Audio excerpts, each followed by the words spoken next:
अस्सलाम वालेकुम तमामी देखने वालों को। उम्मीद करती हूँ सब खैरियत से होंगे। मेरा दिल आज बहुत उदास है क्योंकि मैं आज जिस बारे में वीडियो बना रही हूँ, तकरीबन इस बारे में 2-3 दिन से मैं रिसर्च ही कर रही थी और मज़ीद जानने की कोशिश कर रही थी। और जितना-जितना मैं जान रही थी, मेरा दिल उतना ही उदास हो रहा था क्योंकि मैं आज जिनके बारे में बात करना चाह रही हूँ, उनका नाम वो एक कौम की अज़ीम बेटी है, जिनका नाम डॉक्टर आफ़िया सिद्दीकी है।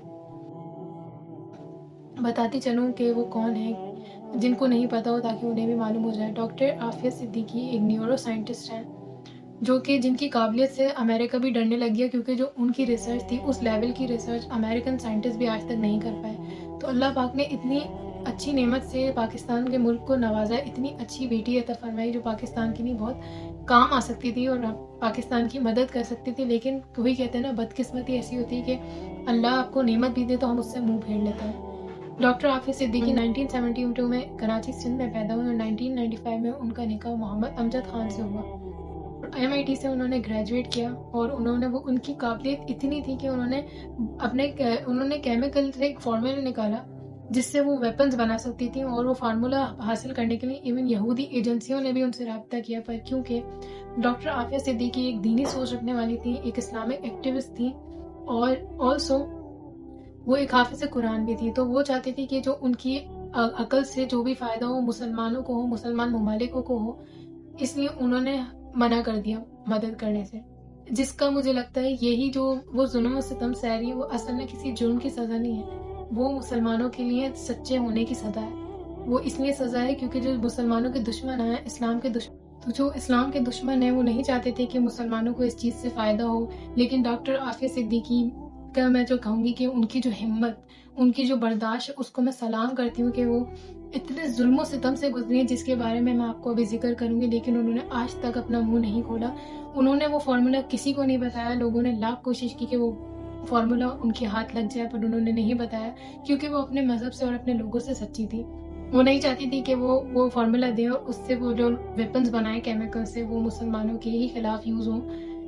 तो बात करते हैं कि क्या ऐसा जुर्म किया उन्होंने जिसकी ये सज़ा मिल रही है? फिर आप मुझे बताइए क्या ये सज़ा बनती है जो वो काट रही हैं? हमारी प्यारी बहन डॉक्टर आफ़िया सिद्दीकी को रातों रात कराची से नामालूम अफराद ने उनके तीनों बच्चों समेत उन्हें अगवा कर लिया।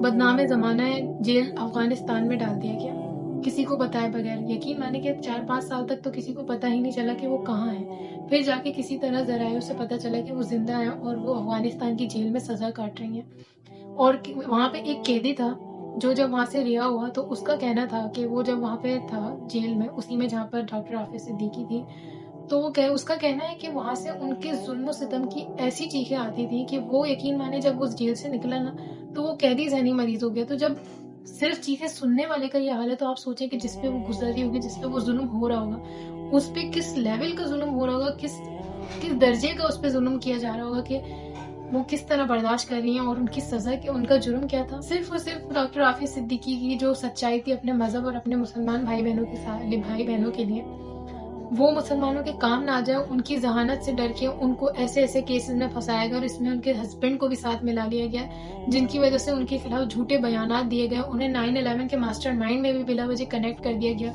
उन पे ये भी इल्ज़ाम लगाया कि वो अपनी ज़हानत से दहशतगर्दों की मदद करती हैं और ये भी इल्ज़ाम लगाया गया कि उन्होंने अमेरिकन सोल्जर्स पे फायरिंग की, जिससे उन पे मर्डर के भी फ़ॉल्स एलिगेशंस लगा दिए गए। तो आप मुझे एक बात बताएँ, चलें मान लेते हैं, वैसे तो मैं इस जुर्म को नहीं मानती, ये सरासर साज़िश है, पर एक सेकंड के लिए चलें हम मान भी लेते हैं अगर उनसे एक जुर्म हुआ, तो वो अफ़गानिस्तान में जुर्म हुआ। 2008 में उनको अमेरिका क्यों ले जाया गया? वो अपने जुर्म की सज़ा जिस मुल्क में जुर्म किया जाता है, उसी मुल्क में काटी जाती है। उन्हें अमेरिका क्यों भेजा गया? और वहाँ जाके उन्हें जो कि मर्डर की भी सज़ा कितनी होती है? 14 साल होती है, 12 साल होती है, 14 साल होती है, इतने की होती है। उनको 2008 में इन इल्ज़ामात के बलबूते पर 86 इयर्स की जेल की सज़ा सुना दी गई। ये कहाँ का इंसाफ है? इतनी लंबी सज़ा किसे दी जाती है? कहाँ पर लिखा हुआ है? ये कौन से कवानीन है जो हमारी नज़रों के सामने नहीं है? मैंने इतनी रिसर्च की लेकिन मुझे कोई भी ऐसा सबूत नहीं मिल पाया जिसमें 86 ईयर की सज़ा इस जुर्म पे बनती हो। और मान लिया चलो जेल हो गई, पर जेल में किसने किसको हक दिया है कि वो उसके साथ जाके उन्हें हवस का निशाना बना सके, उनकी इज्जत को पामाल कर दे? उनको हवस भरी नजरों से देखा जाए, आए दिन दरिंदे उनके पास जाए और उनसे अपनी हवस पूरी करें। किसने ये कौन सी सजाएं हैं जो मैंने आज तक नहीं देखी, किसी भी जगह मैंने नहीं पढ़ा लॉ में या कहीं भी कि जो मुजरिम लड़की हो उसको जाके लोग रेप करने का हक रखते हैं, चाहे वो पुलिस ऑफिसर हो। अभी न्यूज आई है कि 4 दिन पहले ही उनके साथ एक सिक्योरिटी गार्ड ने उनका रेप कर दिया। ये कौन सी सजाएं हैं और किसने किसको इतना हक दिया है? मैं मानती हूँ कि जेल में रखने की सजा हो सकती है, लेकिन किसी लड़की को उसके परमिशन के बगैर उसको छूने की सजा, छूने का हक किसी को भी नहीं है। वो एक मुसलमान लड़की है और एक मुसलमान लड़की के लिए बिल्कुल भी नाकाबिले बर्दाश्त सी चीज है कि कोई उसे एक हराम तरीके से निकाह के बगैर उसको उसकी इजाजत के बगैर और निकाह के बगैर हराम तरीके से छुए। ये जुल्म के नाम पे इंतहा हो रही है। यकीन माने ऐसा नहीं होता कहीं भी कि कोई भी दरिंदा आए जो कि जुल्म कर रहा हो और वो अपनी हवस मिटा के उनसे चला जाए। कहाँ है, मैं पूछना चाहूंगी, कहाँ है सारे ह्यूमन राइट्स वाले? कहाँ है वो फेमिनिज्म जो, क्या फेमिनिज्म सिर्फ इसलिए कि मेरा जिस्म और मेरी मर्जी? क्या किसी लड़की पे जुल्म हो रहा है उसके लिए आवाज उठाने का हक नहीं है? कहाँ पे हैं आपके रूल्स? कौन सी डायरेक्शन में चल रही है? लाना तो ऐसे फेमिनिज्म पे। सोचें, अभी भी उनको जेल काटते काटते 20 साल गुजर चुके हैं और इस दौरान उनके बच्चों का भी कत्ल कर दिया गया। उनकी बहन डॉक्टर फौजिया जब उनसे मिलने गई तो आपको पता है उनका पहला सवाल क्या था? ये देखिए आप। And then she asks, you know, the first thing she asks, how is my baby? How is my baby? And I just look at her and what do I tell her? What would you tell her after 20 years? You see someone that you have missed and you have spent every second of your life trying to help. Ask you, what have you done for me? Where's my baby? I don't know.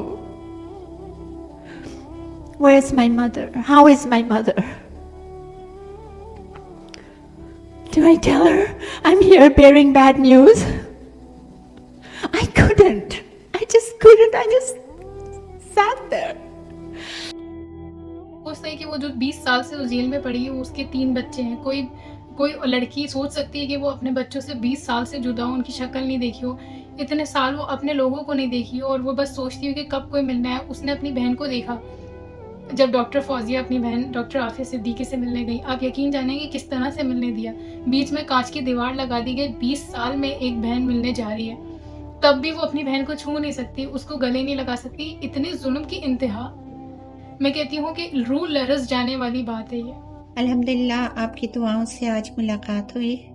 मुलाकात का हाल ये है कि आज चाबी मिल गई, लेकिन शीशा बीच में था। ना उन्होंने हाथ पकड़ने की या किसी किस्म के टच करने की। पहले से अलग कमरे में आफिया थी, अलग कमरे में मैं थी। पहले से ज्यादा बुरे हाल में मुझे लगी।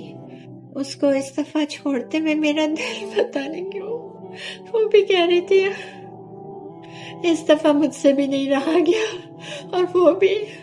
हम दोनों से मिलकर रोते रहे। तकरीबन आधा घंटा तो मेरे ख्याल से हम रोते ही रहे। हम एक वक्त के लिए सोचें तो सही, अपने ऊपर रखें। क्या हम एक हफ्ते अपने लोगों से दूर हों, कहीं पे बंद हों, हमारे पे क्या बीतेगी? एक एक दिन हमारा मुश्किल से गुजरेगा। यहाँ 20 साल गुजर चुके हैं और 86 ईयर की जो उन्हें सजा सुना दी गई है, ये बिल्कुल ना हक है। Please help us fight this injustice. This is totally injustice. ये कहीं से भी जस्टिफाई नहीं करता जो सज़ा उन्हें सुनाई गई है, सिर्फ और सिर्फ उनकी काबिलियत की वजह से और उनके अपने मुल्क के और अपने लोगों के साथ सच्चे होने की वजह से ये सज़ा नहीं बनती, बल्कि इस पे तो इनाम बनता है। मैं रिक्वेस्ट करना चाहूँगी हमारी पाकिस्तान गवर्नमेंट से कि please please please please demand the release of doctor Aafia Siddiqui. वो इस कौम की बेटी, वो पाकिस्तान की बेटी है। उसका हक बनता है कि उसे बुलाया जाए, उसके लिए बात की जाए, उसके लिए जद्दोजहद की जाए, ना कि उसे वहाँ पे दरिंदों के हवस से शिकार बनने के लिए रहने दिया जाए। मैं अपने देखने वालों से भी रिक्वेस्ट करना चाहूँगी, please please stand up against this cruelty. This is not justifying. If you can not do that, please speak up against that. If you cannot do any of it, then please at least you can make dua. Please dua for our sister, for her release. कि अल्लाह उन्हें जल्द अज जल्द इस जुल्म सितम से रिहा करे, क्योंकि ये हमारी बहन है, ये हमारी मुसलमान बहन है जिसके साथ इस तरह जुल्म सितम किया जा रहा है।